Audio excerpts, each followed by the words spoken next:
Welcome to my YouTube channel. As promised, ipapakita ko po sa inyo ang loob ng RB truck. At I know you guys are already excited about it.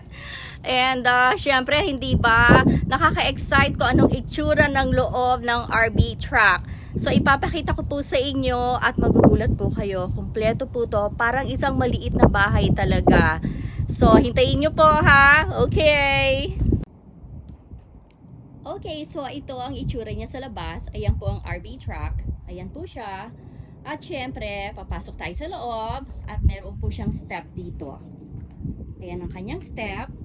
At ang unang makikita nyo, itong cabinet na to. Ito pong cabinet na to, well, actually it's a door, but it's cabinet po sa loob niya na pwede nyo ilagay yung mga gamit niyo, mga damit. Ayan po. Okay, pasok po tayo sa loob. At ito pong okay, itong door na to, ayan po ay restroom. Okay, yung restroom na yan, kumpleto po yan. Meron din po yung shower doon. Maliit na shower sa loob. So, hindi ko na masyadong i-elaborate ha. Kasi, syempre, no, may mga gamit na rin doon eh. Okay, so, ito po ay refrigerator. Napaka-fancy ng refrigerator. Hindi nyo sasabihin refrigerator, hindi ba? Okay, so, tignan natin ang loob ha. Okay, oh, so may lock pa pala. Okay, so ayan ang refrigerator. Okay, at ito ang freezer. Okay, alisin ko nga itong Amazon box dito.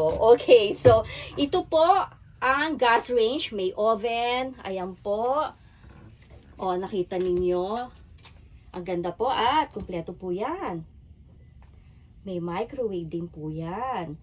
At ito naman ang sink na pwede kayong maghugas sa mga pinagkainan ninyo.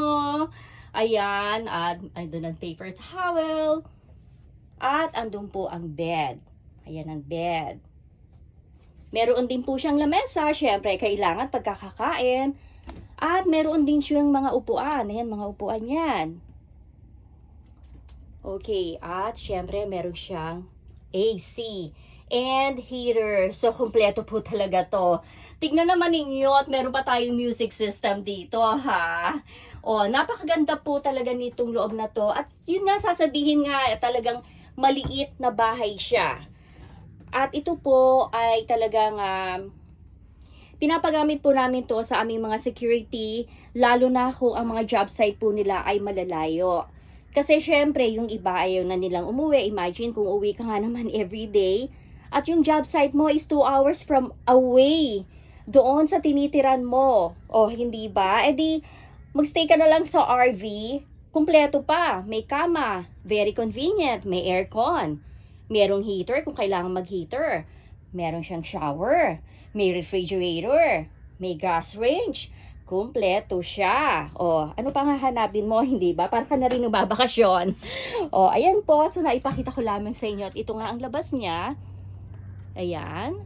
At meron din siyang lock, syempre, no? Pagka nasa loob ka at natutulog ka, you don't wanna get disturbed or you don't wanna be disturbed by anyone. Syempre, ilalak mo na parang bahay talaga. Ayan po ang kanyang itsura. Iikot ko kayo. Ayan.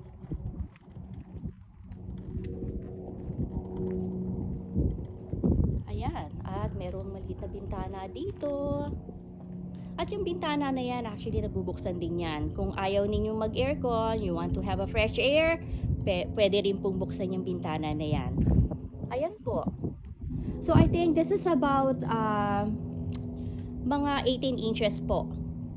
18 inches po na RB truck. 18 inches. Ayan po, sana po ay nagustuhan ninyo ang aking video na to.